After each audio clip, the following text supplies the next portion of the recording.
여러분께 한 달간의 이슈를 알기 쉽게 정리해드릴 아나운서 준비생들이 전하는 시사상식 아시나요입니다. 예! 네, 여러분 반갑습니다. 저희는 아나운서를 꿈꾸고 있는 전현주. 이하진입니다. 안녕. 다음은 경제 분야 이슈입니다. 한국형 뉴딜. 요즘 뉴스를 보면 정부든 기업이든 계속 외치는 말입니다. 방금 아진 씨도 뉴딜 얘기를 해주셨는데요. 네. 본래 뉴딜 정책이란 1929년 시작된 경제 대공황을 극복하기 위해서 미국의 루스벨트 대통령이 추진한 정책을 말합니다. 댐 개발 공사를 통해 일자리를 창출하고 최저임금제 등을 도입해 노동자들의 복지도 강화한 것이죠. 코로나19로 인해 어려워진 한국의 경기를 한국형 뉴딜 정책을 통해서 극복해 나가겠다는 것인데요. 한국형 뉴딜은 디지털 뉴딜, 그린 뉴딜, 그리고 사회 안전망 이렇게 세 축으로 이루어져 있습니다. 먼저 디지털 뉴딜은 코로나19로 언택트 산업이 활성화되면서 이에 대한 산업을 육성, 지원하겠다는 겁니다. 가장 대표적으로는 데이터 댐을 들 수 있는데요. 데이터를 댐처럼 한 곳에 모아두고 잘 분석하고 이를 활용해서 새로운 경제 분야를 창출하겠다는 겁니다. 이에 따라 디지털 산업 관련 일자리 창출이 많아질 것이라는 기대와 함께 디지털화되면서 사라질 일자리에 대한 우려도 나타나고 있습니다.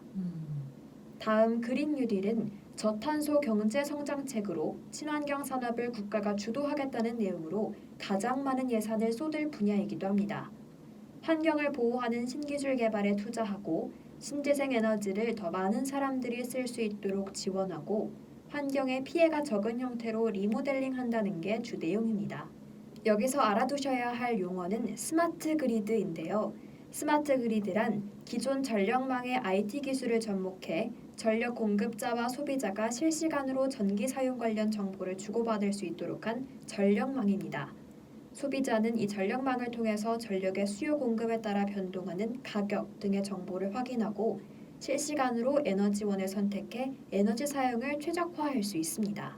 마지막으로 사회 안전망은 코로나로 인한 고용 충격을 줄이는 것에 중점을 두는 것으로 취약계층을 보호하고자 하는 내용입니다.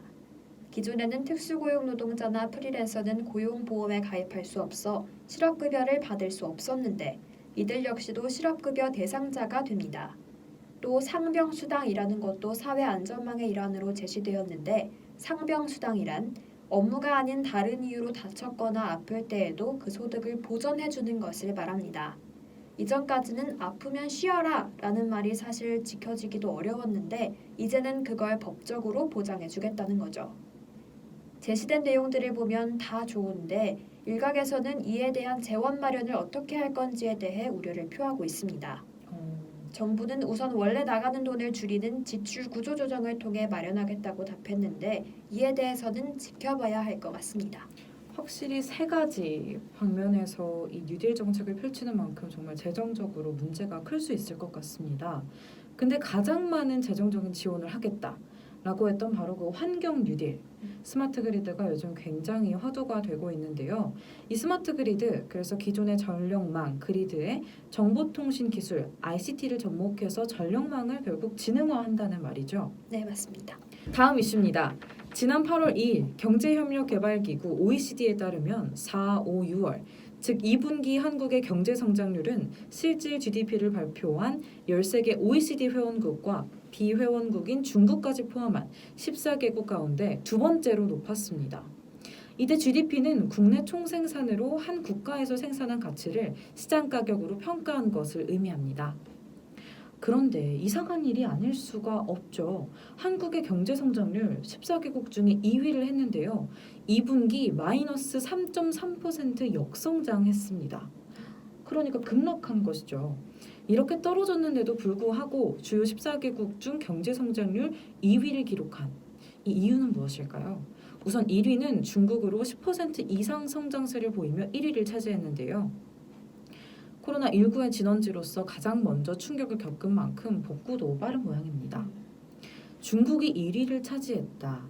그럼 다른 경제신흥국 역시 높은 순위를 차지했을까요? 그것도 아닙니다. 미국과 독일, 프랑스와 같은 북미, 유럽 선진국의 대부분은 성장률 마이너스 10%를 기록했습니다. 더불어 멕시코와 같은 신흥국, 경제 신흥국 역시 마이너스 17.3%로 크게 부진했습니다. 이 가장 큰 이유는 경쟁국들의 경제가 한국보다 더욱 빨리 위축되었기 때문인데요. 이에 문재인 대통령은 국내에서의 수요를 일컫는 내수가 빠르게 회복되고 있으며 우리 경제의 가장 큰 부분을 차지하는 수출의 감소세 역시 완화되고 있음을 얘기했습니다. 이 시점에서 코로나19와 관련된 경제 신조어 두 가지만 알아보고 넘어가도록 하겠습니다. 첫 번째 단어는 큐코놈입니다. 땅땅.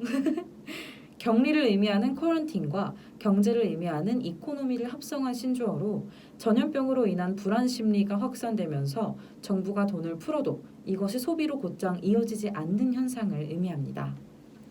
두 번째 단어는 코로나 패러독스입니다. 땅땅. 최근 인간에게 재앙인 코로나19가 지구에게는 백신의 역할을 한다는 말이 있죠. 이처럼 코로나19 팬데믹으로 인해 인간의 활동이 크게 줄어들자 자연 환경이 빠르게 회복되는 역설적인 현상을 코로나 패러독스라고 합니다. 저희가 오늘 준비한 이슈는 여기까지입니다. 저희 아시나요는 앱스토어 팟캐스트와 팟빵에서 만나보실 수 있습니다. 또 여러분과 더 가깝게 소통하기 위해서 인스타와 유튜브 채널로도 함께하고 있으니까요. 많은 관심 부탁드립니다. 그럼 다음 달에 만나요. 안녕!